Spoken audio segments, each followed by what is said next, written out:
Okay, I think we're alive. Um, Yep, we are. we are. All right. Mhm. So I am going to Ooh, it started recording before. I need to go back to the beginning here. Where the heck is my It beginning says thing? starting stream less than 1 minute ago.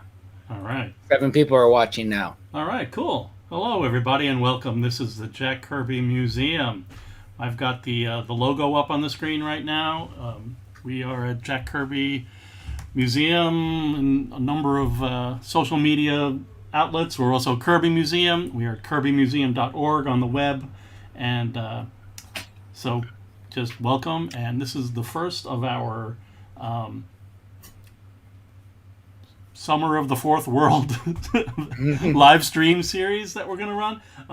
So it's a Jack Kirby Fourth World Summer. This is episode 0, the ramp up. I'm here. I'm Rand Hoppy, and I'm here with Tom Kraft. And And I'm the president of the museum. you And are. and who are you? I'm the executive director. I'm the founder. 15 years, I tell you Yep. guys. We've been doing this for 15 years. It's been great. So we're here. We're going to talk about the ramp up to Kirby's Fourth World, and one of the one of the best things. We had one of these. We presented this at the San Diego Comic Fest in a way, kind of a part of it, Yes. and that was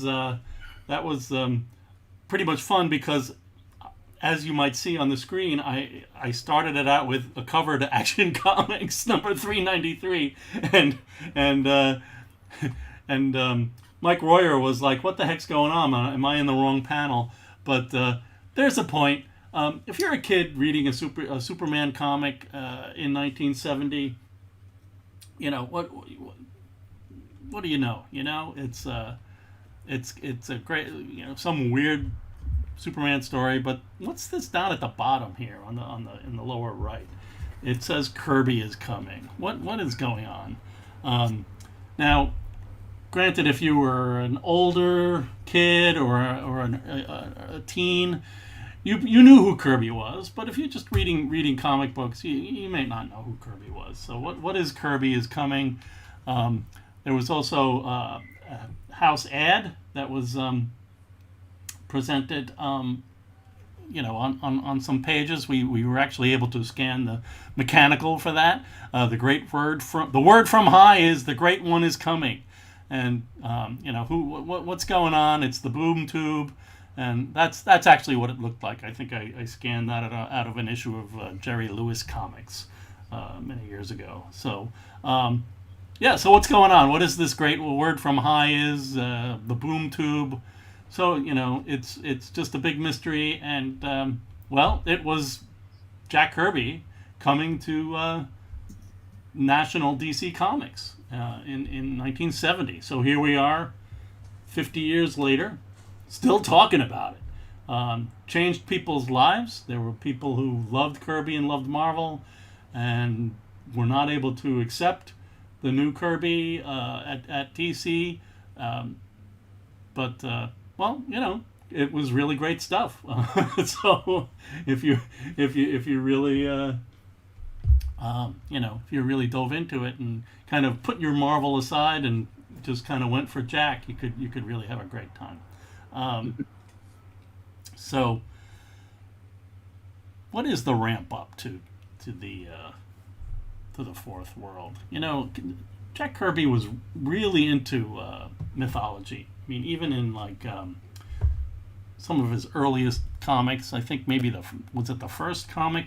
I have my notes, our presenter's notes here. There we go. Where is that? I need kind of failed on the presenter's notes here, folks. Hang on. There we go. Right. So in 1940, it was Mercury in the 20th century. Jack Kirby did that.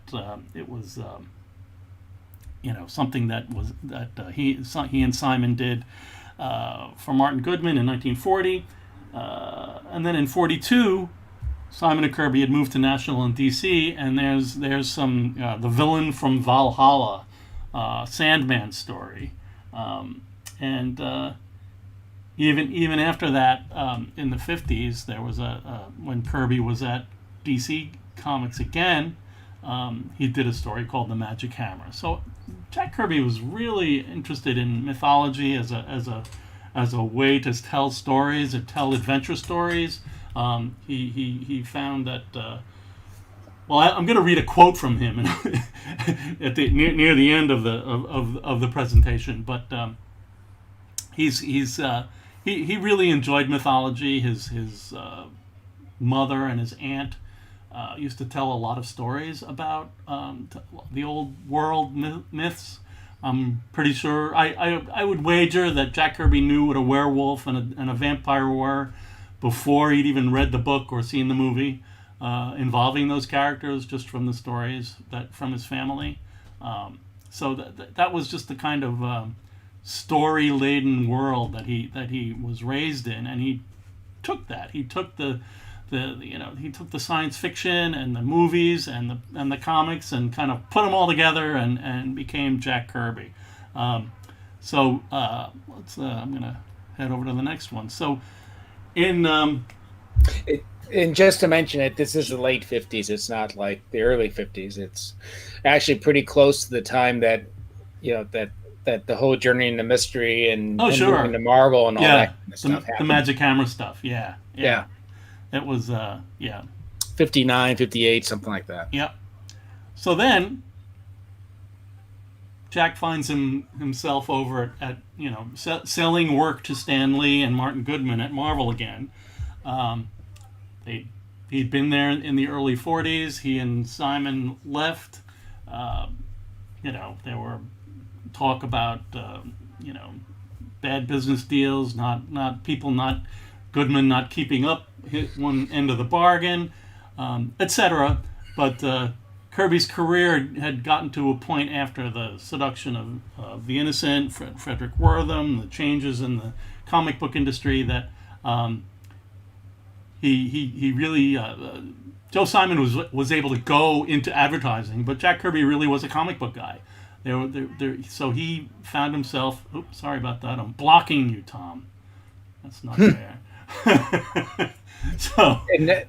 Joe Simon is originally from Rochester, New York, and he used to work at a lot of paper outlets. So he was really good at not only like production and doing mechanicals, as they were called back then, but also he was really good at business, and he's the one that really helped the whole Simon and Kirby kind of enterprise.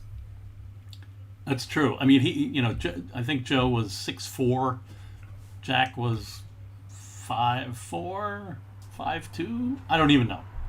But they were actually 5'5", 5'6". Oh, he was? Oh, okay. Yeah. So, but it was good for business to have a guy like Joe Simon out, like making deals and schmoozing and talking. He was very good at it and made a great impression. Jack,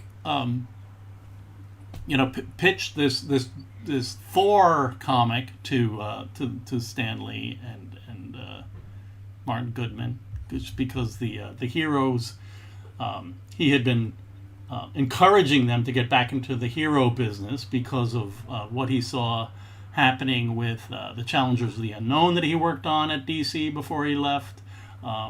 Some of the stuff that was happening with The Fly at Archie that he helped Joe Simon with, and Jack Kirby was really good at heroes. He wanted to do it, so he saw what was going on with his kids, so then the Fantastic Four happened, the Hulk happened, and Thor happened. So Thor came out, and it was Journey into Mystery 83, and Jack did 6 stories, I suppose, of Thor. You can see in the center of the screen there's Journey into Mystery 89. That really iconic pose is something that some people have suggested is his pitch drawing. There are a lot of pin-ups and covers that Kirby that were published as pin-ups and covers, but actually may have been, and all signs point to them being the presentation pieces that Kirby did in order to sell the stories and the properties to Goodman and Marvel and Stanley. So 89, I think Journey into Mystery 89 was the last of that run of the early Thor in Journey into Mystery, and then other people took over. There were other writers and other artists, Joe Sinnott, Al Hartley. I forget. I think that Don Heck might have done one. I'm not exactly sure. Joe Sinnott Joe did Sinnott, some too. yeah. And Sorry. it's okay. And what's interesting is that when he came back, it was 97, Journey into Mystery 97. Jack came back to Thor and also brought Tales of Asgard with him. Like that was new in Journey into Mystery 97. So it was it was kind of a cool thing to show the backstory of the gods in Asgard and all the fantastic stories that they could get in the olden days of Asgard, but then have Thor in the modern era, doing his like his stuff in the current times. So that went on for a while, and then see if I can get that next one. So one of the things that is a standard story about Asgard is Ragnarok, where the gods kind of have they have an apocalypse. They're the giant the serpent comes up and destroys everything, and it's a new world, or it's the end or whatever. But Kirby knew all this stuff, and he started working up presentation pieces for new versions of the characters. Now this might have been called Sigurd, but sure looks like Thor to me. There's Balder and Heimdall and Honir, and they're just these great what are they, inked by Don Heck, I think. Yeah. And beautiful Kirby coloring, and these aren't the kinds of things that he would just do. I mean, he would do them for a reason, and we currently are thinking that he did them in order to bring about Ragnarok, which he did in what was it? And started in 126, I think, Journey into Mystery. So he had some ideas about kind of a changing of the guard in Asgard. That things were going to he was going to bring about Ragnarok. So here's a Tales of Asgard story. All kinds of fighting and all kinds shenanigans there. Monsters, dudes on horses, and then the serpent shows up. But it's it's something that Kirby wanted to do, and the word is that he did indeed pitch this to Stan Lee as something that they could do. And I just started thinking about it, kind of how our brains are. We make connections because we see patterns, and it's not necessarily true. It's just conjecture. But I just got caught up on this idea that the Thor comic wasn't called Thor, that it was called Journey into Mystery. So you get to see he's just appearing in that comic called Journey into Mystery. Why don't we have the new gods appear in Journey into Mystery? Why don't we have a Ragnarok and have the new gods? I'll do these new gods, but just conjecture on my part. But it also was right around the time that the Thor cartoon was in production for the Marvel superhero Thor cartoons, where they What year was that? 66. Okay. So it's right around the same time that this Ragnarok stuff happened, and Journey into Mystery was renamed Thor, or the mighty Thor was right around the Issue time. number 126. Yeah, so that's all. I feel like it's all like, Jack, we can't have these new gods show up in Journey into Mystery. I've signed a contract for a cartoon that's going to use your art, not give you any money, and I've just retitled the comic Thor anyhow. So you're out of luck. So here's the second Ragnarok issue story in Tales of Asgard, and it's there's just like wholesale destruction going on, and it's the end of the world. It's the end. But then at that last page, we'll do a zoom in on that in a moment. There's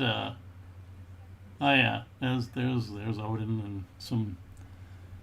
What's interesting about this, the aftermath, is that it's very, very similar to page 1 of the New Gods. Same thing where everything's blowing up and everything. So it's I think that's one of our slides in a few minutes. Oh, okay. Right, because we look at the art here where we have this is the original art for that one page, and it says Jack's notes say flowers, trees, and rolling meadows form, and young new race of gods arise in the image of Thor, and Stan. So Jack calls them young new race of gods. Oh yeah, no, Stan calls them that too. A life soon shared by the young new race of gods. So that's just kind of cool. And if that doesn't look like New Genesis, I don't know what does. It's so yeah, the kibosh was put on any kind of transformation of the Thor property into something else, there's the New Gods. So if you look, I'm going to flip back and forth. So that's the first 2 pages of the Aftermath story, which has the splash. But then if you go to the next one, and that's the first 2 pages of New Gods number 1, and you can see how similar they are. It's just it's Jack got these new gods and was able to tell that story that he really wanted to tell.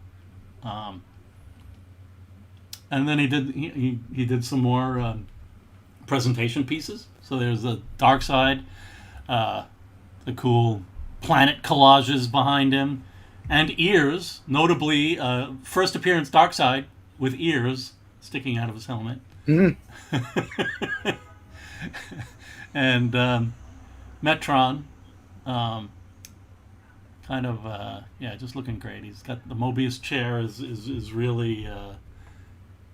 It's really kind of Mobius-y in a way. It's kind of great. And the big collage. I think there's like that light bulb thing behind him. Isn't that like metallic or something? I think so, yeah. Right? It's kind of like foil based or something. Yeah. It's really great when you see it in real life as opposed to even our high res scan doesn't do that justice. But those are some great pieces. Oh, and on the back of the Metron collage are these little heads for Marvel Mania pencils. So you got Hulk, Spider-Man, Cap, Doctor Doom, Thor, and Silver Surfer. That's some of the fun things you find on the backs of pieces of paper. But the thing is that he didn't get to do this story with Ragnarok and the New Gods at Marvel. He had basically had the origin of the Silver Surfer taken away from him If you read the Fantastic Four stories that Jack Kirby did, you can really get the sense that that the Silver Surfer never had a girlfriend, like Stan Lee, and kind of put that in there in that first issue of the Silver Surfer #1. I wouldn't be surprised if do you look at the timing of the publications of the Fantastic Four and the Silver Surfer #1 comic. Stan is like, Jack, put the Surfer in. Get that more Surfer, and Surfer's in the microverse, zooming around these awesome, molecule models and stuff. But he's doing all that while Stan and John Buscema are working on the origin and pretty much, ripping the character away from his creator, which really isn't very nice. Not that they didn't have the right, but it's still kind of rude. But hang on a second, I'm moving around here. So that's the kind of stuff that he had to put up with, and so he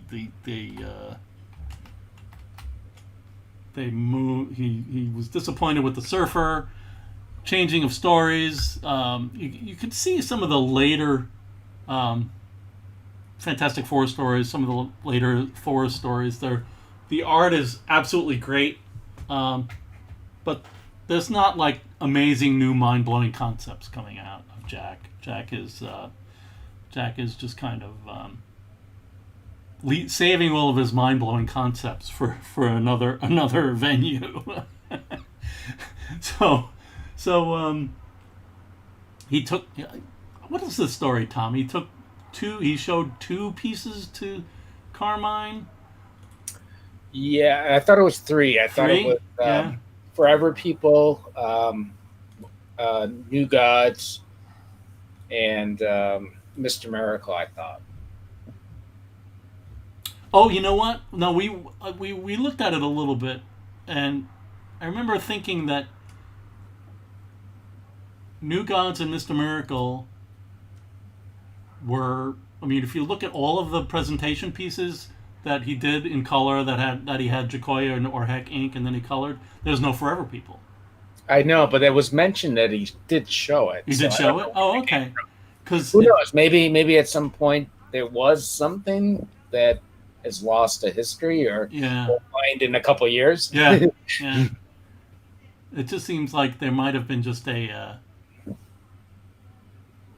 Forever People might have actually been after the pitch.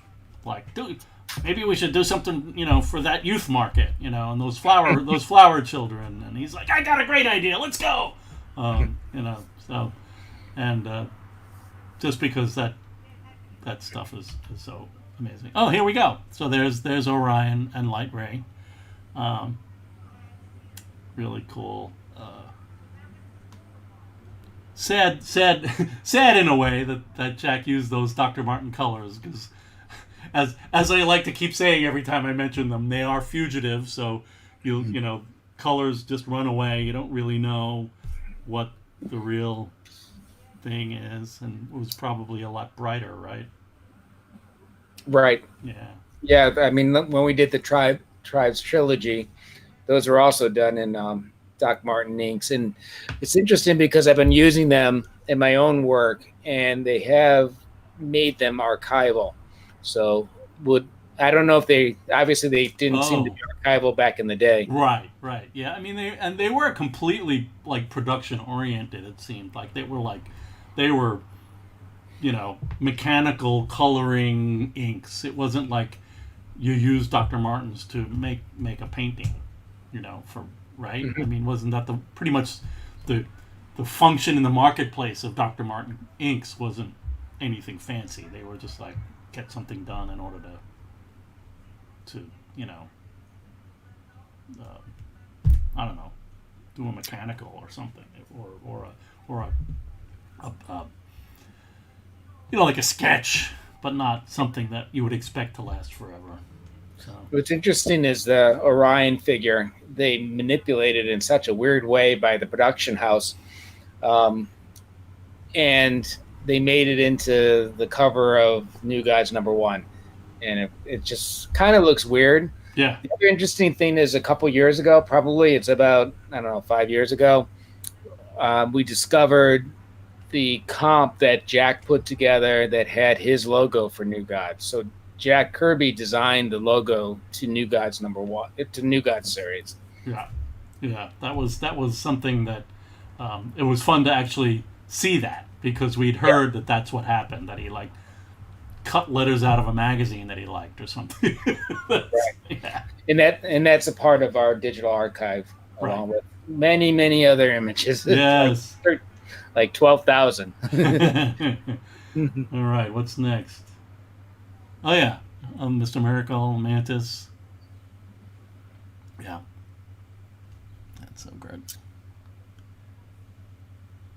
They are. So these were inked by, I believe, Don Heck also. And obviously they were used to, he probably went to DC management with Carmine Infantino and showed them off and tried to get buy-in for the whole idea. This is after, the story goes is that Jack met Carmine, and at this point he was already in LA, and made the deal at a hotel room, or at a hotel bar or something, and he signed something, and that's how it all started, basically. Yeah. That's Yeah. how he moved. Right. I mean, Carmine was, as a boy, used to help out in the Simon and Kirby studio. Yeah. And his buddy was Frank Giacoia. They were like two kids who used to come and pester the comic book artists. I think they both ended up in the DC like bullpen as well. So they had known each other for a really long time.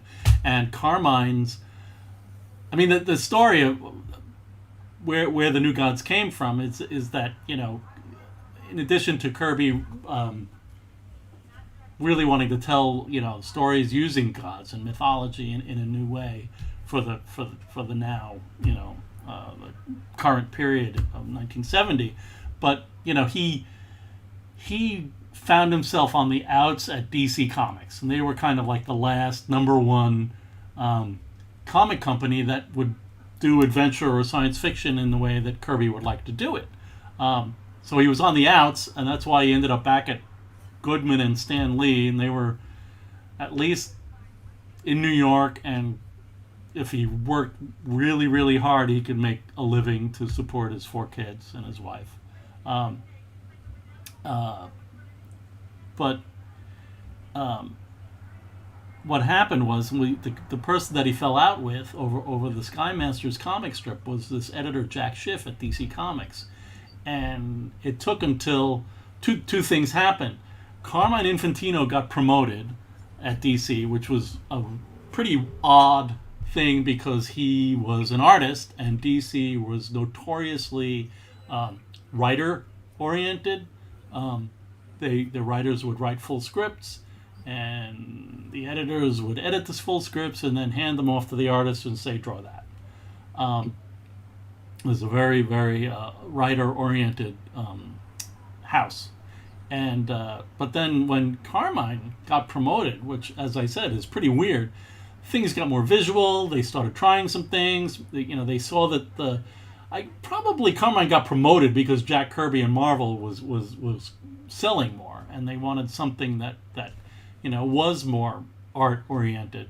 So Carmine became editorial director, and that seemed to have worked. And then Jack Schiff retired, which opened a door for Kirby to come back, and then Carmine got promoted to publisher. So everything kind of aligned for Kirby to go to DC, and be in control of his own destiny as an acknowledged writer and artist and editor.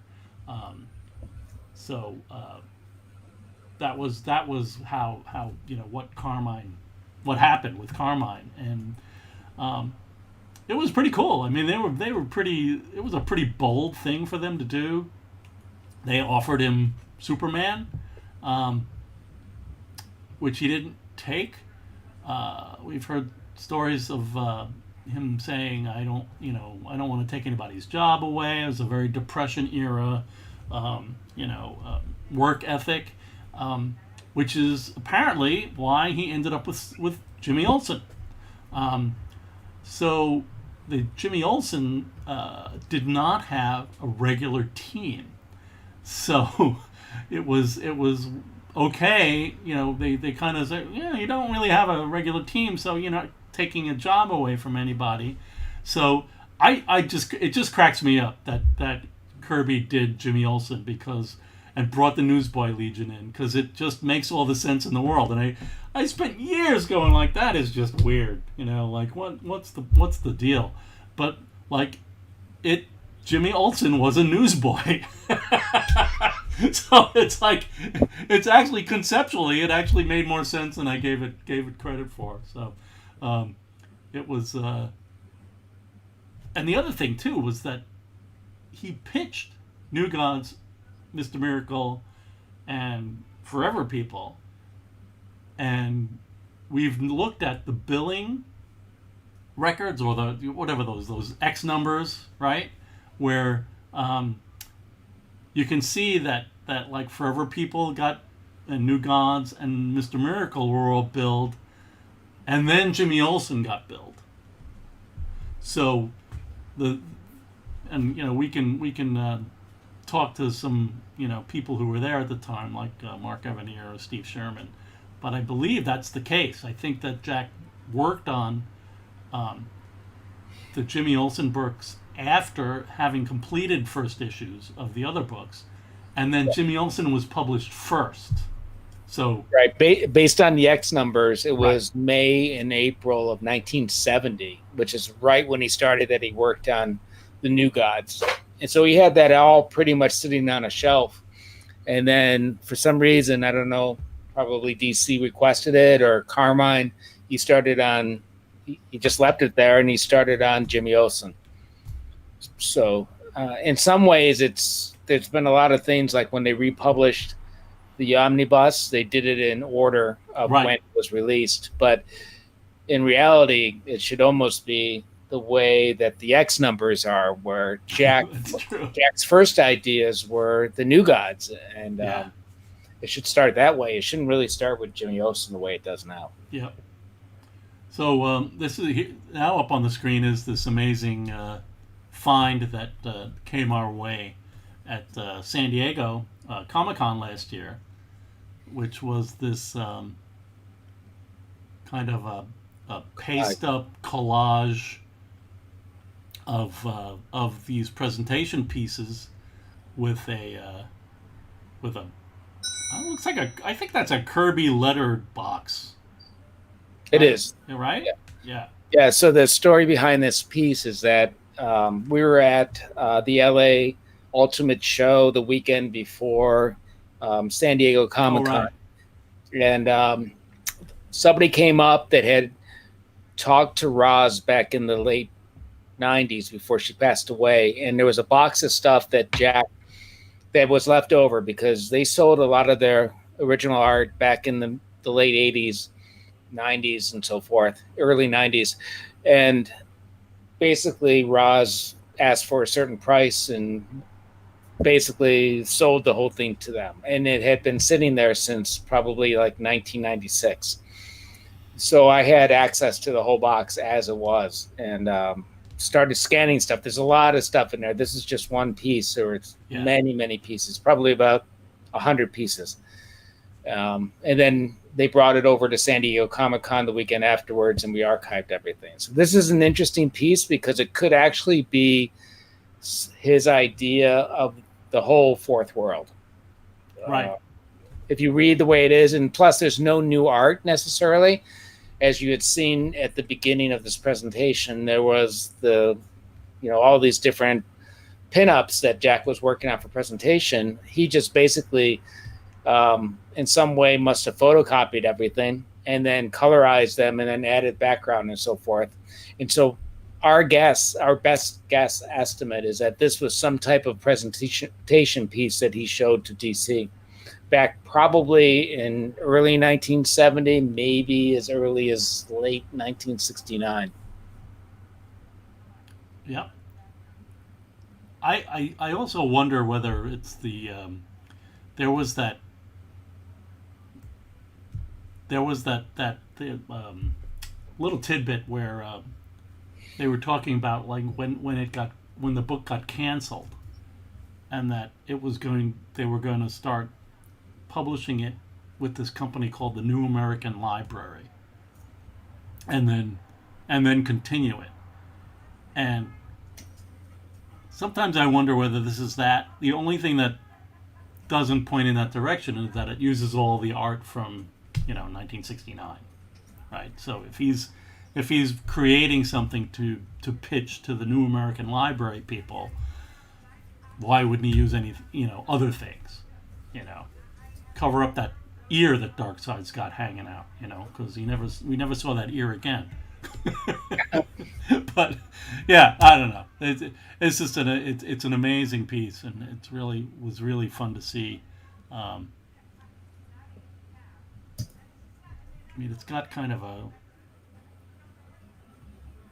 it's got that like typo, a major works, which is a little bit regrettable. But anyhow, that's so that's the kind of the ramp up to the fourth world. We've got wow, we took like 37 minutes to do that piece of it. Just didn't really know how long it was going to take, but certainly open to. Are there any questions in the chat or anything that we can help out with? And just to mention that this is obviously summer, so it's part of a series, and we're soliciting other guest speakers during this whole series. I'm not going to say who right now because we don't have any confirmations, but we're working really hard on getting some interesting people to talk about the fourth world that actually lived through it with Jack. Yep. So that this is episode 0, so we haven't actually outlined every episode. We do want to do it on a weekly basis. Maybe not on Fridays. Yeah. But we'll just keep hit that subscribe button and click on the bell on YouTube, because that's how you get the announcements. That's a helpful thing.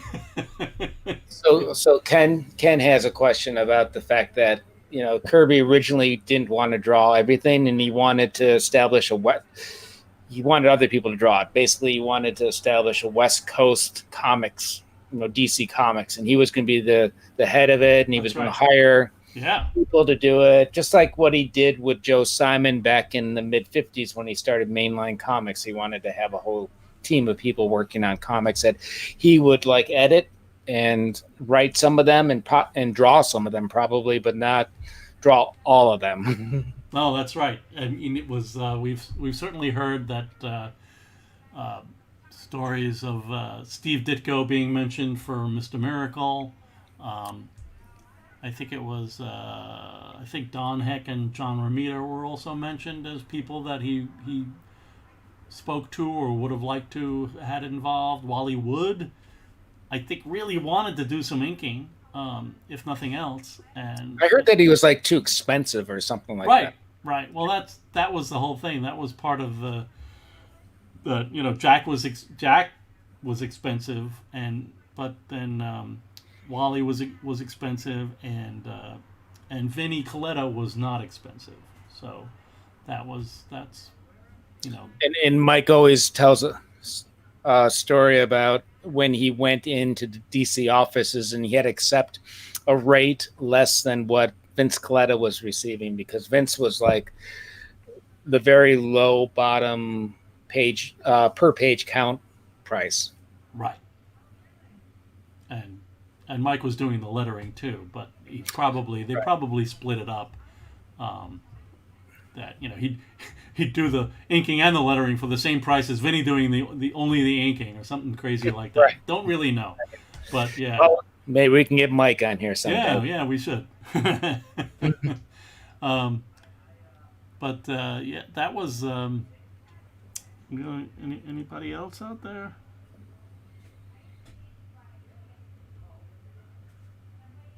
What is your favorite Fourth World series? Is it New Gods, Mr. Miracle, Forever People? I know Rand's favorite is Forever People. Mine is probably Forever People. I don't know. It's New Gods and Forever People. I like New Gods a lot, so I guess it'd be New Gods. Yeah. I was, I discovered, I kind of got hit with the Kirby comic lightning bolt with Commandy, but at that moment that happened for me, my friend Freddie was telling me about the New Gods in the Fourth World, and I was very, very interested in the Forever People. And when I got the comics as back issues, I really wasn't disappointed at all. Like with the Forever People, it was like, wow, this is just great. So it's a lot of nostalgia stuff going on for me. In a lot of ways, Forever People, Jack really liked the younger generation. He liked new ideas, considering that he was born in 1917. Yeah, and he really liked young people in general. He was very open to new ideas and listening to people. And Forever People, to me, has always been like a manifestation of that whole thought of the young people. Yeah. If you think about 1971, 1972, all the hippies and everything, there were a lot of like people like really against hippies and calling them, really bad names, and Jack was out there embracing the whole idea. Yeah, the World War II vet, yeah, you wouldn't expect that from a guy like that at all. His counterparts didn't accept it. So, I mean, it was just very interesting that he was so open to new ideas. Yeah. And getting back to like the how Kirby drew everything. He didn't want to draw everything, but it seemed like it just kept falling back to that. Like that's what Carmine kept asking him to do, and what DC, in general, he was like he ended up finishing out his contract like drawing Richard Dragon Kung Fu Fighter, and Justice Incorporated. Not writing, not editing, but just drawing pages would seem to be, that was what he was known for, and that's what they wanted him for. It's too bad. The writing is Kirby's writing is pretty darn great. That's for sure. Just love some of those stories. So we talk about affidavit fraud. Was the Fourth World a bomb? Well, no. This is the ramp up. What else about the ramp up can we say about the ramp up to the Fourth World? Can I read this quote from Jack? From the interview. These guys went to go interview Jack and Carmine in late January 1971. So this is like, I don't know, had Jimmy Olsen only been out at that time on the stands? When did actually the New Gods come out? Do you remember? Do you have that in your brain? No. You mean like the publication date? Yeah, publication date of New Gods #1. When it appeared on the stand. Yeah. I can find out in a second. I know. Catalog right here. Do it. Yeah, so we've been amassing a catalog, and I don't know if everybody knows about The Art of Jack Kirby. It's a book that came out around 1993-ish. Yeah. And they estimated, and I'm sure that it was estimated along with Jack, but Jack probably didn't know everything he did. But we ended up, so they estimated Jack did, let me see, 22,404 pages. This is published pages only because obviously there's a lot of other stuff. And this is only comic books. It's not comic strips or anything. We've gone meticulously through every single issue, every single cover, everything. And we came up with 24,236 pages. Incredible. So we did a lot of work. Sure did. So the New Gods, let me just get to it here.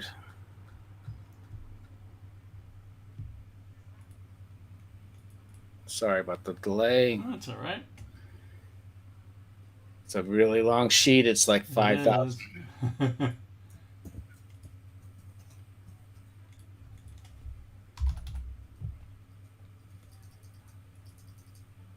So the New Gods came out. It was published. The published date was February 1971. And it actually came out on the stands on December 22nd, 1970.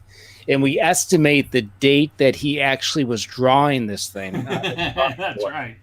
Was March 1st, 1970. Well, the month of March. We don't know about the day, of course. We weren't standing behind his back. But so New Gods #1 has been out for a month since when these kids, I'll call them kids, these guys went and interviewed Jack and Carmine. So I'm gonna read this thing just because it's great. A lot of interviews with Jack. You'll even like the one with Ray Zone on video. It'll start out and the people will ask questions, but then like somewhere around the 2/3 mark, Jack will just start going, and you start getting him like just like talk speaking his mind. So here's okay. Here's Jack. The question is: there are themes in New Gods and Forever People are expansions of the old themes from Marvel. It seems that you had more ideas, but they wouldn't let you continue with them. And Kirby says, that's more or less true. It's not that I was cramped, but there were limitations which stopped me from going on. Over here, I have the chance to go beyond them. I feel that whatever story there is to this gods business, the new gods or old gods, I feel that there is a story to them. I feel that there was an actual replacement of the old gods by new ones, which are relevant to what we see and hear.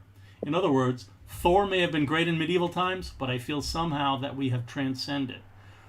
Once it had a certain glamour, but now we need a new kind of glamour. Not that it isn't fantastic, but we don't see it in the same light anymore. I think we see things differently, the same things with an altered interpretation. You know what Thor looked like, what Mercury looked like, what Zeus looked like, and all the rest of them.